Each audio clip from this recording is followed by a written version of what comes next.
Sarah Davey. And I'm James Routledge. And this is Books Unpacked. Join us as we chat to people from across the publishing industry to unpack the life cycle of a book. Pop the kettle on, get comfy, and we'll get started.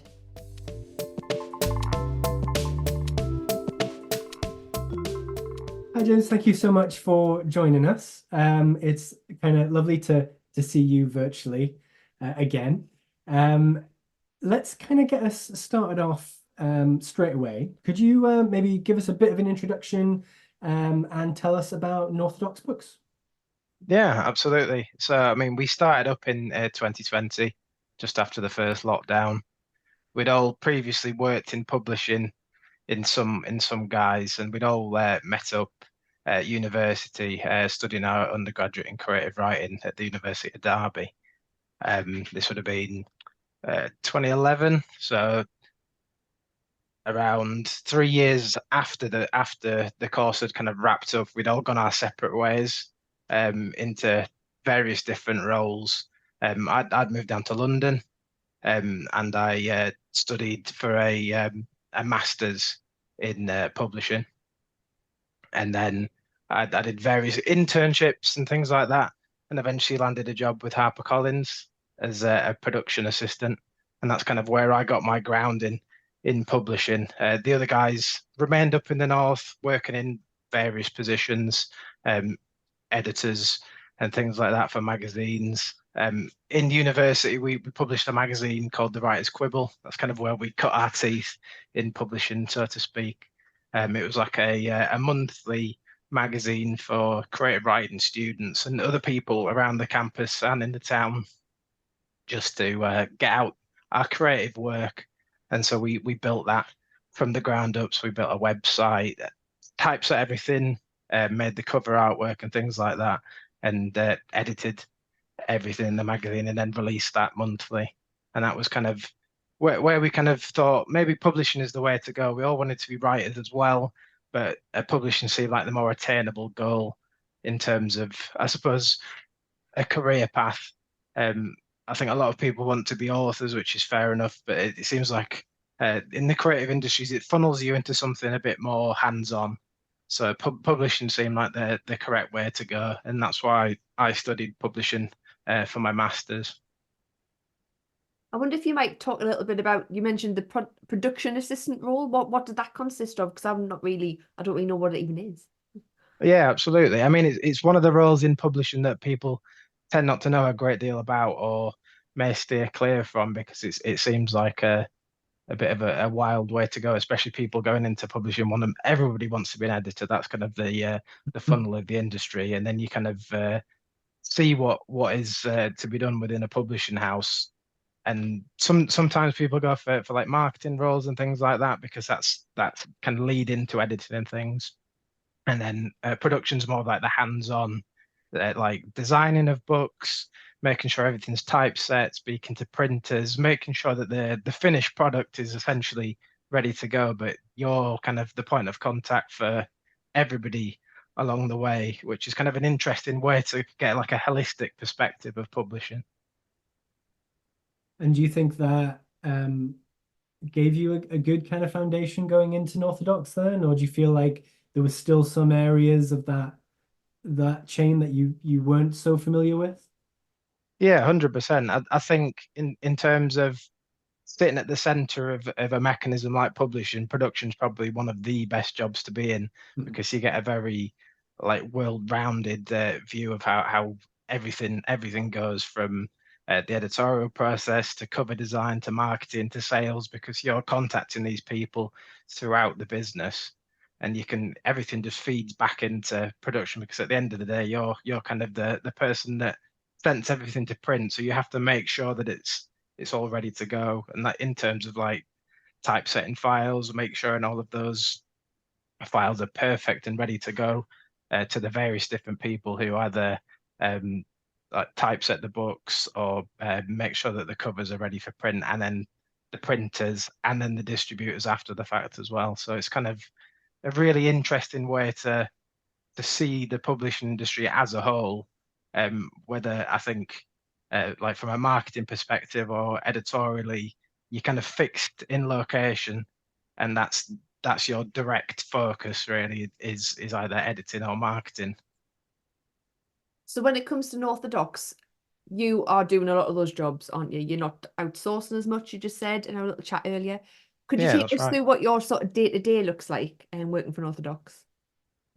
Yeah, so like I said, it's kind of it's a really interesting process because we tend not to outsource as much as possible. Uh, from day one, it was more of a like a cost saving thing, and then it just becomes an easier process to you have control over every part of the process, meaning that I suppose files and things like that are controlled by you down to really small things like edits. So if you're proofreading at the later stages of things and you find something that needs to be corrected, or even after it's published, without the best will in the world, there'll always be a correction that needs taken in after the book's published. So you can kind of get the files and make sure that they're as polished as possible, really. And yeah, you have complete control over the process. And how big a team have you got? Because I think from the outside, people look at publishing as being like, maybe with your experience at HarperCollins, for example, a huge industry with a massive team of people working in different departments. Now, I've been to some of the big guys before. I've kind of been down to HarperCollins and kind of seen, the Times building, for example, is just Mhm. massive. And it's kind of hard to get your head around how many people are working on one book in particular, compared to having an entire catalog of books that people are juggling. With Northodox, it's quite different, isn't it? So you've got a smaller range of books per year, and a much smaller team. Can you tell us about that? Yeah, exactly. Like you say, we have three people working for us at the moment. We've got myself, we've got Ted and Amy. They're based in Manchester. No, I'm based in Manchester, sorry. They're based in Sheffield.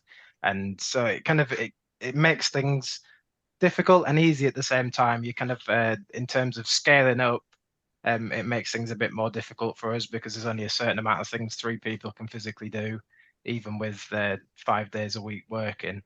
Um, so yeah, I mean the bigger businesses obviously have hundreds, if not thousands of people working for them, whether that's physically in location or behind the scenes. And yeah, a lot of the indie publishers are working on very, very slim workforces, so there are constraints in that sense. So, for a bit of context, we kind of met, the three of us Yeah. at the Northern Fiction Alliance Hmm. social, which was in Manchester. And we got to talk to a bunch of brilliant small press publishers, um, and they were pretty much there, um, representing themselves as a whole. So if you had a team of three, you were kind of all there, and I guess that was quite an eye opener, really. I've spoken to Stefan, and other stories before, and outside of that kind of gang that were there in Manchester, I spoke to Kevin at Blue Moose, and I really didn't appreciate that it was just a couple of them. How have you found being a small press in a great group of publishers like that? Um, are you finding that more and more publishers are working on a smaller scale? Do you feel like it's being taken on, um, intentionally small, certainly in the last few years, whether it's cost cutting or trying to keep things manageable? Potentially, yeah. I think from an indie perspective, it's definitely funding. I mean, in terms of physically being able to pay your workforce and not make sure that they're kind of just doing it for I suppose the thrill of it. You want to make sure that everybody working in the creative industries is paid their dues, really. Obviously, the bigger houses have huge workforces because their turnover of books and sales is astronomically larger than even the largest indie publisher in the UK. So yeah, in terms of indies, a lot of people have grants from the Arts Council, for instance, or are very much working from book to book. So it is a commercial enterprise at the end of the day, and you have to pay your staff and make sure that everybody is as well off as possible. But for us, we're starting up. We're all directors within the company. It means that we're kind of putting our heart and souls into it, and then hoping that we will reap the benefit somewhere in the future. Again, we're also talking with the Arts Council to get funding. So fingers crossed we can take more people on board and make sure that we can kind of meet those demands as it goes. There's a sense, isn't there, with anything in the arts where people are doing it for the love, but people need to be paid to do it at every Yeah, stage. And absolutely. it's not just the writers, it's everyone who's working on the process. Is this your full-time job that you do? Is it full-time at the minute or? So at the moment, this is my part-time job. So I work another full-time job on top of this. So yeah, it's a bit of a fun juggling act, let's say. And how do you find the balance? I mean, you have the authors who you're responsible for, but also going through to distribution and making sure that your books are made available for distributors and your bookshops. I mean, you've got an awful lot to juggle. How do you find that kind of that work life balance? Yeah, I mean it can be stressful at times, but it is really taken as much time as possible and kind of filtering it down. I mean, the thankfully for me at least, the other two in the company work full-time jobs, and it's very much a 9 to 5. Mine's a little bit more flexible than that, so I do have a lot of time. Like for instance, now even we're in the work day, so I can be a bit more flexible with things. But yeah, it is stressful at the best of times, and like you say, we've got a lot of people now relying on us. Authors, making sure that they're as happy as possible. But yeah, from day one, we're kind of upfront about it, saying that we are working part time. But equally, if you ever want to speak to us at any time of the day, that we'll be there for them. So it is a tightrope walk, and can be stressful at times, but it is very rewarding as well. Let me say. But it's reflecting what a lot of writers' lives are like as well, because there's not many Mhm. writers who make there's this kind of weird idea that writers are all like living in little palaces with their little writing attics, but it's just not the case. Most people identify as writers online but have full-time jobs and are doing other things. So actually, it's quite unusual for the publisher they're working with to be in the same boat as them. And it might be, I don't know, it might be quite reassuring actually that you're all doing it for the same kind of reason. Yeah, there is that camaraderie definitely, and like you say, I think the fantasy of an author being able to kind of publish the first novel and that's it, they can kind of pay the mortgage off is maybe in the past slightly. Um, but at the same time, yeah, we do try and make sure that we're giving our authors the best lease in life. We offer quite substantial royalties to try and offset the fact that we're an indie publisher and that we don't quite have the reach that the larger publishers have. So yeah, we offer larger royalties rates to kind of compensate that fact. I mean, let's maybe take it right to the beginning stages then. I mean, I'm quite Mhm. interested in your submission process, how you find your authors, how you find your kind of manuscripts and start that collaboration. I mean, I see that your submissions are closed at the moment. How does that process usually work? Yeah, so for us, submissions we opened last time would have been June 2023. So we just finished the last cycle of submissions.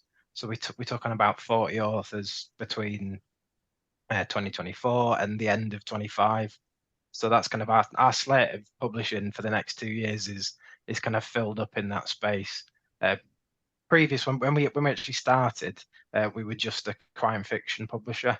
That Mhm. was our remit. We thought it would be a narrower focus, and that we would kind of it would be an easier start for us. But if anything, it kind of pigeonholed us a bit too much. I mean, our remit is that we only publish northern authors. That's people living in the north or people born in the north. Um, so we'd already kind of pigeonholed ourselves quite spectacularly in that way. And then compounding that with being just a crime fiction publisher was a bit of a fun mix. So now we've opened up to like general and genre fiction, so everything essentially apart from non-fiction and poetry. So we're trying to get a bit more of a diverse slate, really. And what was what made you decide to focus just on northern authors? Is it because you're all from the north? What was it that kind of led that decision? Yeah, that's right. So yeah, we're all from the north of England. We when we got into publishing, there is very much you hit this brick wall, whether you're working in it, whether you're an author or any part of it. So in terms of publishing is a London-centric business in the UK. It's the same in the US. You've got New York, and it's the same in Australia. You've got Sydney. These kind of bastions of publishing, which are the capitals of those worlds. And then outside of that, you've got very small pockets of publishing, but a lot of the publishing up north is academic, and you got very, very little fiction publishing. And in terms of physically getting people to work outside of the north, it was very, very difficult up until a couple of years ago. Like post-pandemic, things have kind of branched out, but previously it was really, really difficult to get a post in the north. You were kind of scrambling for all those indie publishers, or the larger publishers didn't really have houses outside of the north until like 3 or 4 years ago. So let's go back to working with authors then, because you just said you've got an awful lot on your plate in the next couple of years.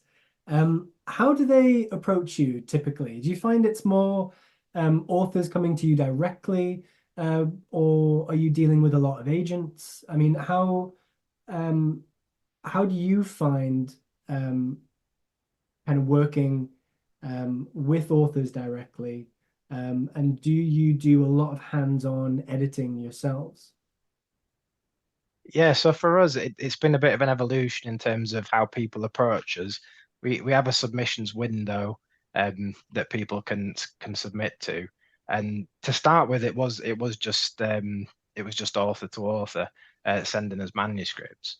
And as we've grown and as our profile has grown, agents have contacted us as well and been like, would you be interested in this, that, and the other? So that is as we've grown, that's only the opportunity has grown from that, which is very interesting to see. But we're always championing indie authors. We make sure that every year we have like a market for indie authors to make sure that they can all kind of come together and work together, because it's a very restrictive business in publishing. Everybody feels that they have to have an agent to get published, or that they have to be traditionally published to be an author. And I think that's kind of changing. There is still a bit of a taboo like with authors who are published on their own backs, um, compared to people who are published traditionally. Um, it can be very strenuous for authors, obviously, producing their own book, because there's a cost to it, and then everything along the way there's a cost implication, which is kind of what a publisher should be covering. Um, and then we've kind of faced a lot of authors ask us similar questions. Every time we get a submission window opens, it's always kind of like, do I have to pay for any of these services? Mhm. And we say no. We don't think that's a publisher should never charge anybody for their book to be published. That's kind of you're taking on the burden of everything as a publisher. If it's a success, that's fantastic. If it's a failure, then you're taking that on, and it's not the author's fault. They'd have to pay for anything. So yeah, we try and avoid that as much as possible. Really, it can be quite disheartening for authors if they're faced with people who are more of a service rather than the publisher saying, we'll publish your book, like vanity presses essentially. Um, so yeah, that happened quite a lot to the start of our submission cycle. People ask that question quite a lot, which was interesting to see how kind of like predatory that kind of early stage can be for a lot of authors. But it's really hard to know kind of who to turn to, isn't it? Because I offer support to writers as well. And I quite often say, if someone's asking you for money, send me an email and I'll have a look to see what it looks like. Because, people want to spend money on editing, but when it comes to the publishing, it's different with self-publishing. People anticipate that they're going to be doing all the work there, but it is really difficult to know who to trust. And did you Mhm. find that's something that you've had to do, is build that trust from the ground up as a new publisher, where the other big houses people know who they are, but you are people like, oh, who are you? Yeah, exactly. I mean, yeah, like you say, the larger publishers have that prestige of being like that they're on the bookshelves, they're kind of like household brands essentially. And yeah, we even nowadays we're 3 years into being a publisher, and we'll go to fairs and different events and things, and people be like, "Well, I've never heard of you," and you kind of have to your elevator pitch essentially to be like, "We are who we are. We're kind of building our brand as it goes. We publish these kind of people." And yeah, it can be an uphill battle in terms of persuading people that we're kind of legitimate, that we don't want anything from them apart from, I suppose, to make it as fair as possible. We understand that we're a small publisher, so we may be a stepping stone for something larger, which has happened with a couple of our authors, in fact, which is kind of interesting to see. And how have you enjoyed the successes? Because you've had some great successes over the last couple of years, especially. I mean, you've seen, especially in the north, I would say, but you do see Orthodox books out there in the world. How have you found that seeing those books out in the world, seeing your authors doing well, that must be great, kind of having started very small. Yeah, no, it really is. It is very humbling to see your books in the wild and your authors flourishing and kind of having their own lives outside of you as a publisher, which is really interesting to see. Um, like I said, incredibly humbling because yeah, just 3 years ago we were essentially nobodies in the world of publishing. So to be able to offer that to our authors and them to have great success, some of them winning awards, is kind of is really really humbling. And do you think that has changed the number of authors approaching you in the last couple of years as well? Obviously you hope that writers look at the landscape and you kind of see who's publishing what, and you hope that writers maybe have an inkling as to the kind of publisher they want to represent them. That's not always the case, which we know, but you kind of hope that you aspire to be published by a particular publisher. You've seen them out in the world, you've seen the work that they produce. Um, your early successes will hopefully fuel kind of more people coming to you and more successes down the line as well. Have you found that? Yeah, no, absolutely. I mean, the last round of submissions that we received has to be the strongest that we've ever received, in terms of just the sheer quality of the authors who've come forwards. Not to say that the original slate of publishing that we did back in 2021 and 2022 wasn't fantastic, but we'd kind of distilled that down from a huge, huge list of people. This time around, just the quality of the authors coming forwards was just incredible, really. Um, and I think it definitely helps that we're kind of um, very narrow in our focus, and we've kind of one of the only northern publishers that are physically focused on the north. So a lot of people, obviously, there's a huge identity no matter where you go in England, but especially in the north. And like you say, in the northeast, especially, the authors that have come out of there have been massively successful.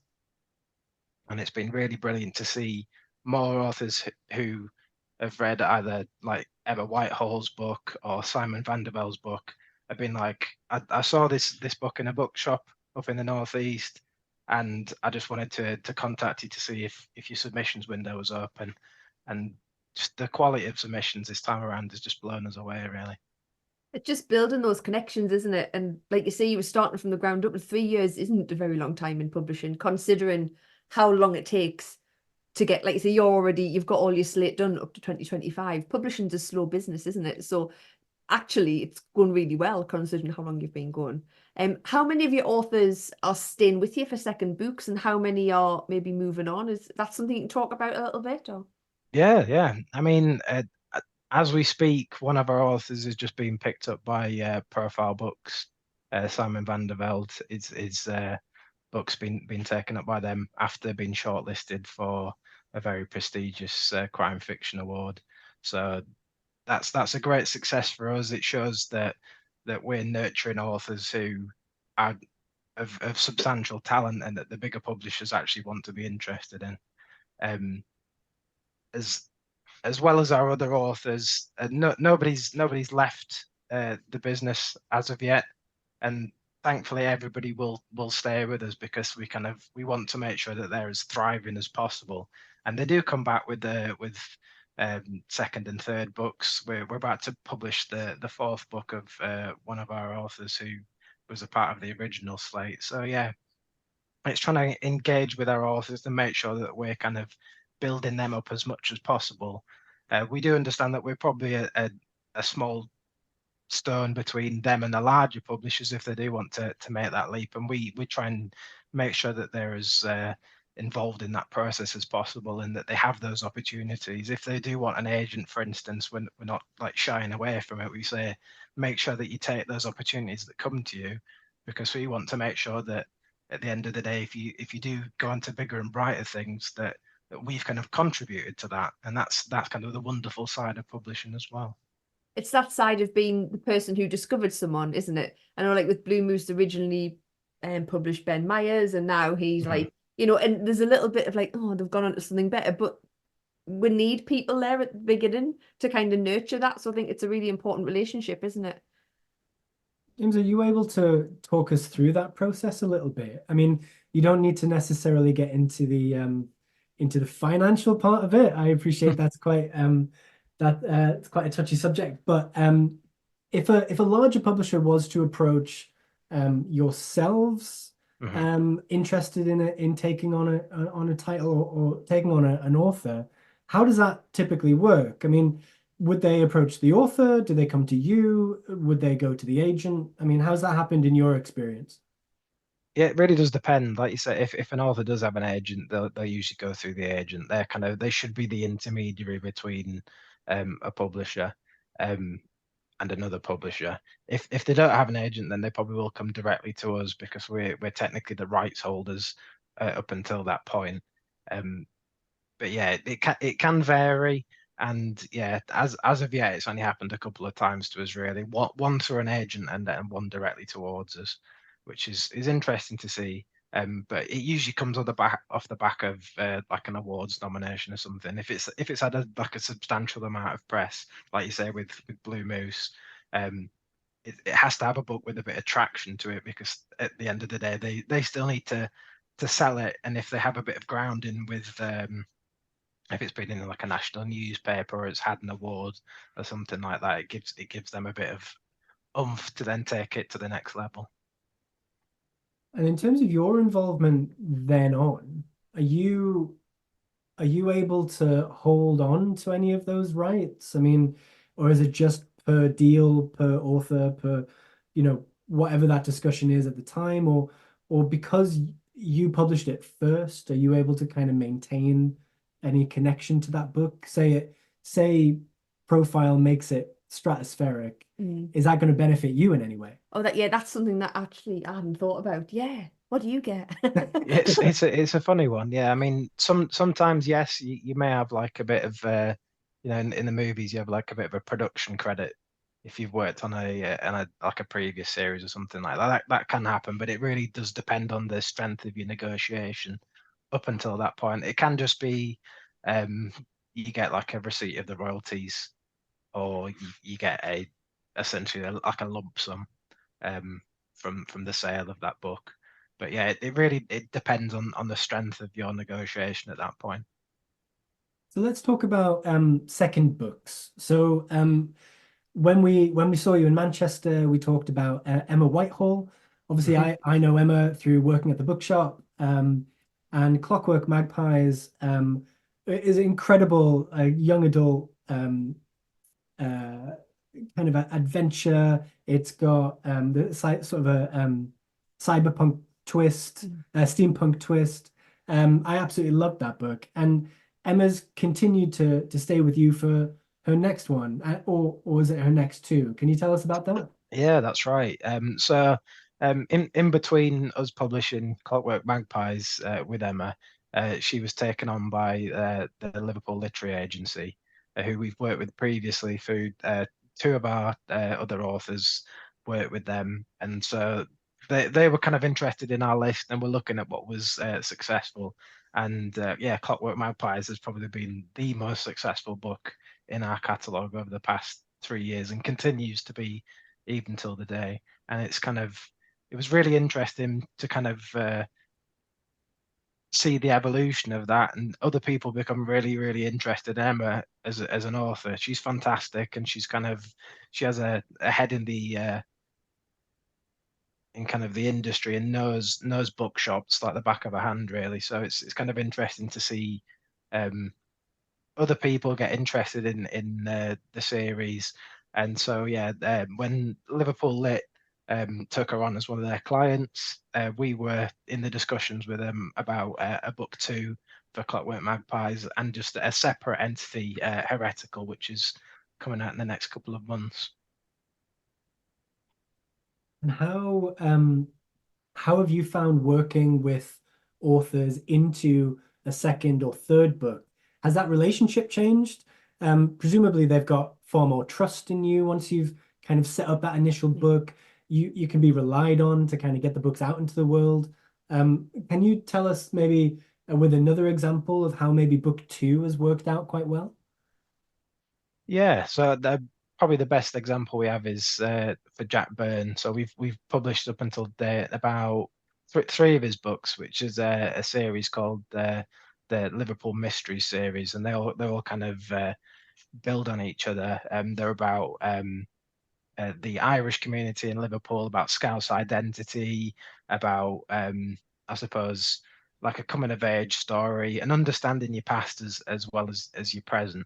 And it's kind of a really interesting series that developed off the back of Jack Byrne, kind of his lived experience of Liverpool and Ireland, and kind of some of his family history as well, kind of bleeding into the narrative. And that was it was kind of a preset series when he came to us. He was like, I have these three books as part of the series that I'd like to publish. And as we were starting out, we said we'd be interested to take the first one on as kind of a trial to see how far we can take it physically, how interested the general public would be in this book, and thankfully it's been a great success for us.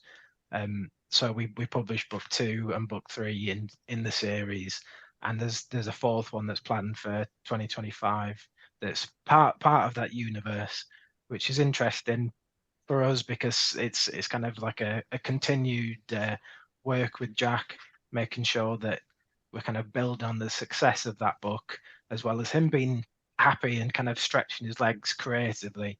Because the first series he'd already written, I think he was sat on it for about 5 or 6 years, just shopping it about, and a couple of other publishers had interest in it, but nothing had really come of it. So I think he was quite disillusioned and kind of wanted his book out in the world. He was going to self-publish it, and we said, if you'll go with us and kind of have trust in us, uh, we'll see how far this goes. And it's been a fantastic success. And he's stuck with us through thick and thin, really, and is really determined to stay with us and publish something else. And we always have his back in terms of um, the rights and making sure that other publishers elsewhere, so in the US and in Ireland, are really interested in physically what he can do. And how important is it then? Because obviously, Jack, I was going to ask if he'd submitted a series of ideas, and obviously he did. How important is it that people are working on maybe more than one thing when you're taking an author on? Because the agent or publisher relationship is a relationship. It's not like a one-time Mhm. deal for one book. Are you looking for people who've maybe got a slate of ideas in development, or do you tend to just go for a book, or does it depend? Yeah, it depends really. I mean, we'd always be interested in like the series potential of a book, because I mean it makes life easier, and plus people enjoy investing their time in these books and these universes, um, because I think we all do really. We like to see those books on the shelves, that are part of a series and kind of invest our time. But yeah, it really does depend, because some people will come with just like a standalone novel, and say I have other ideas, but also they're at their liberty to publish with anybody they want. Really, we make sure that it's kind of as easy as possible for them to go elsewhere, because a lot of publishers will sign you in for like a 3 book deal or something like that, and it does kind of stifle some of the creativity of authors, especially if they're like, well, this book I didn't really want to expand upon, and I don't really have any ideas at the moment. So yeah, it's kind of a trust building exercise for us to be like, we'd love for you to publish something else with us, but at the same time, if this is all you have at the moment, then fantastic, and we'll work with that and nourish you as an author and make sure that you're in a position that if you did want to publish something else, that the gates are open, really. And what's the kind of timescale on that then? I mean, obviously with series, you've set the foundations for maybe the next story, but if you're working on a second book, would you set a particular time frame on the writing of that in order to get it into the system and then kind of part of your schedule? I mean, how does that kind of work on your end? Because as an author, they might have been working on their first book for years, and then suddenly book two is due next year. That's such a sudden change of gear for a lot of people. Are you able to negotiate that, or is it very much a fixed schedule on your end? So you kind of have to say, well, look, if you want a book two, it needs to be ready by whenever. Yeah, I mean, it depends publisher to publisher, really. We try not to set any very strict deadlines.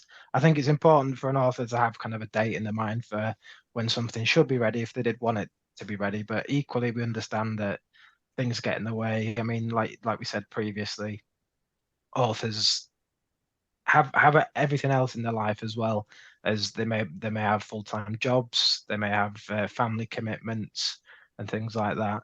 So it's important to have a deadline, but equally say that it's not set in stone. We're not going to come knocking on your door and say, well, you told us you'd have a novel ready by now, and it hasn't happened. So what's the next step? We're just kind of in the process of kind of making sure that those authors as happy as possible, and can, if they do have time and energy to produce a second or a third book, if they have the time, then that's fantastic, and we can work with that.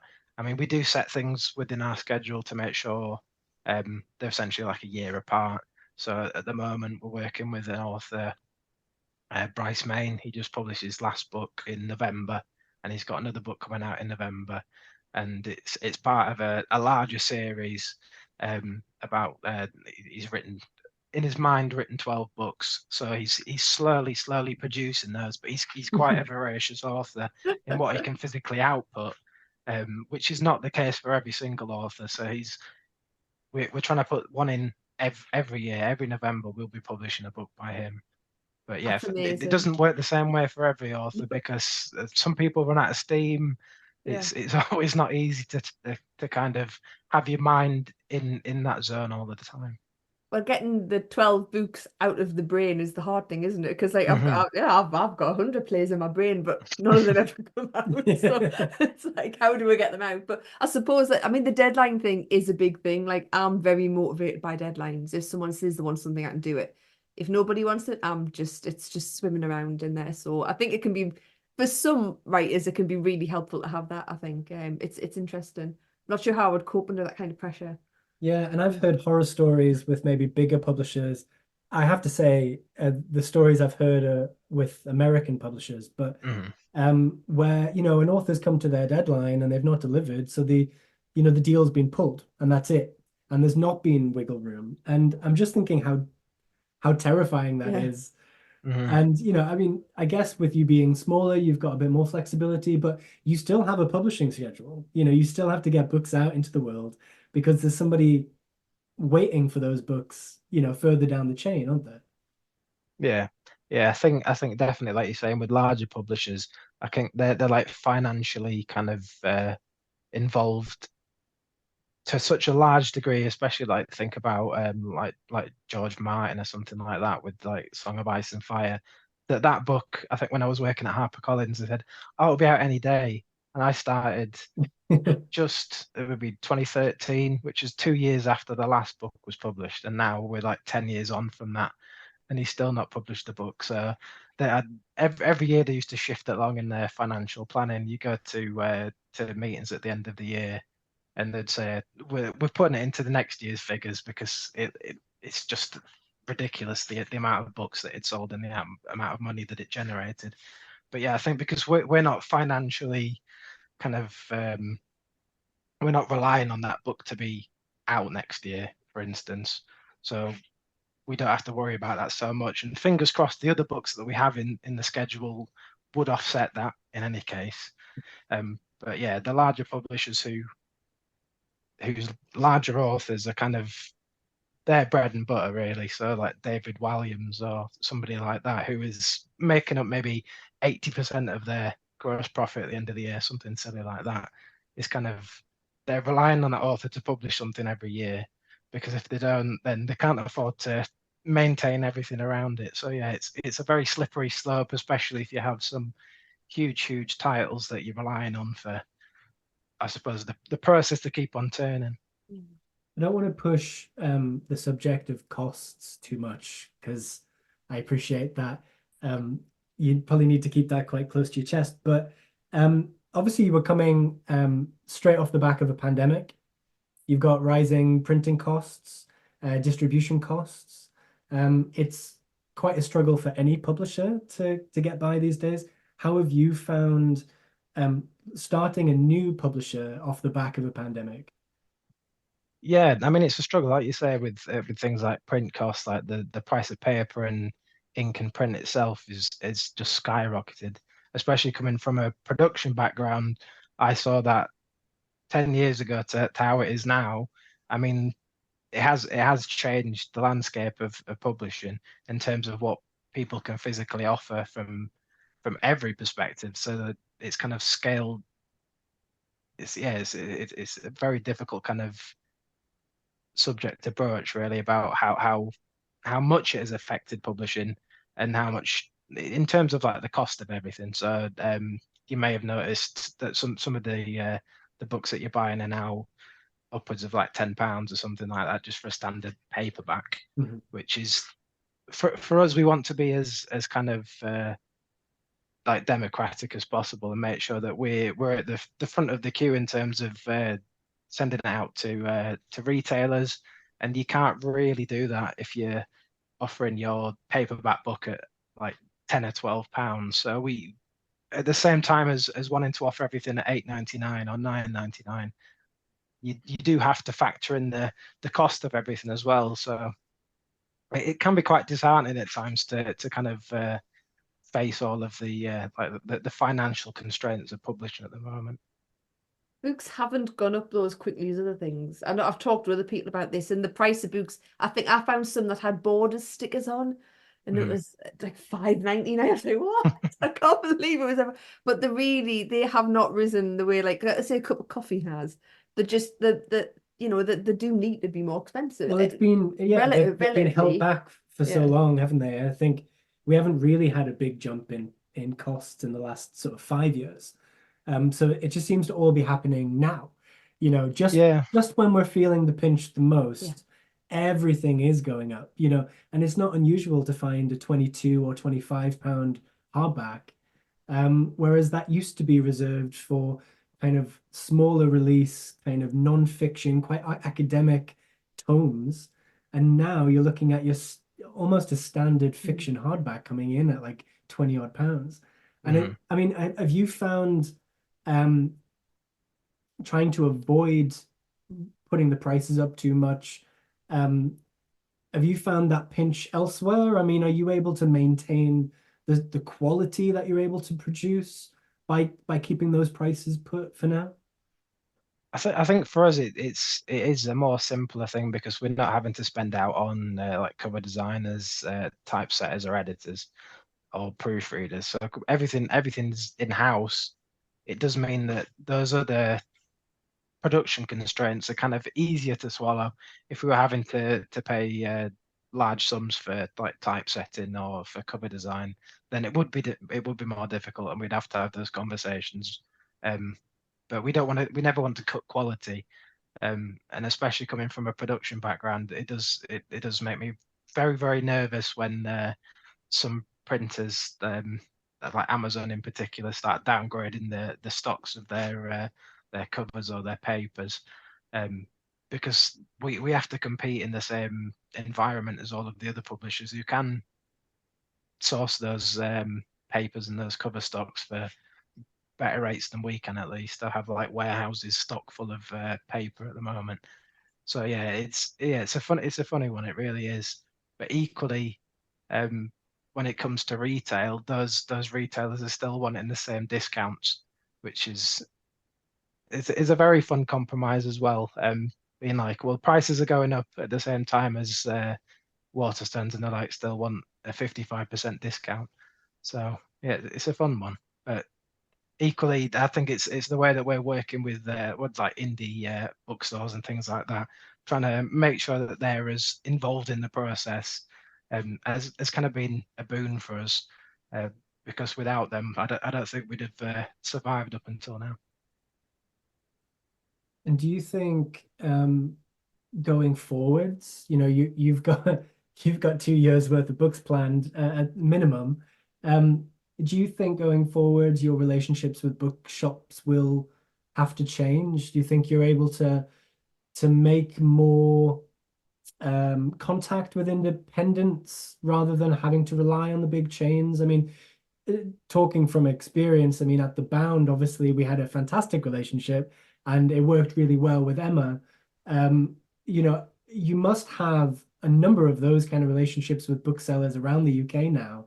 Are you able to maybe take the foot off the gas slightly when you're dealing with these big chains who are demanding far more from you? Yeah, I think because a lot of the indie bookstores are ordering an awful lot of stock compared to what Amazon is nationally. Waterstones is nationally. It's kind of it offsets that completely because they're only wanting maybe 2 or 3 books per store in the north.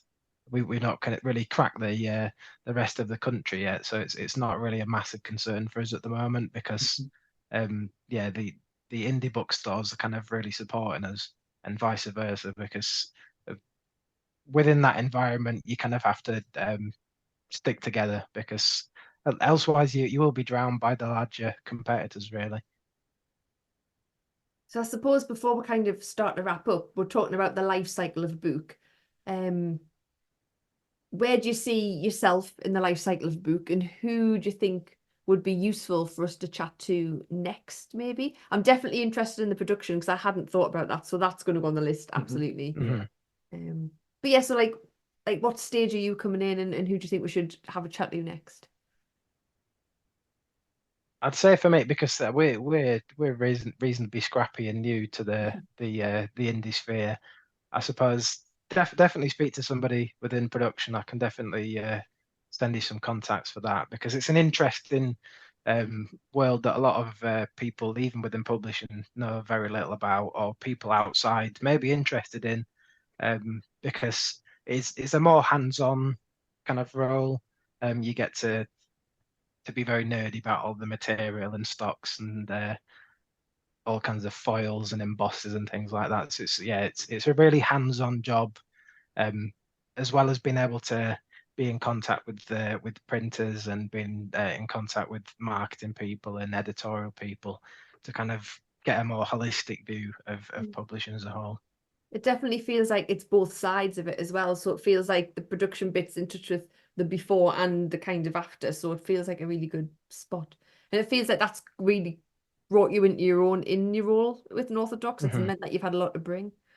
Yeah. Yeah, exactly. I think in terms of production. A lot of the larger publishers have huge teams of production people, and a lot of that is then freelanced and outsourced. So like people like code ebooks or typeset like print PDFs and things like that.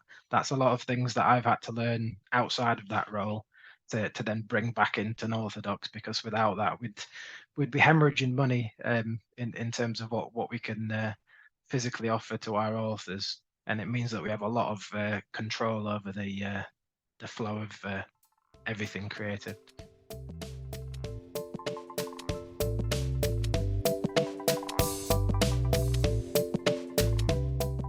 Thanks so much for listening. We hope you learned something new like we always do. Follow us on Instagram and subscribe to our Substack to be the first to hear more. And you can find us in all the places you usually find your podcasts. Until next time, keep reading.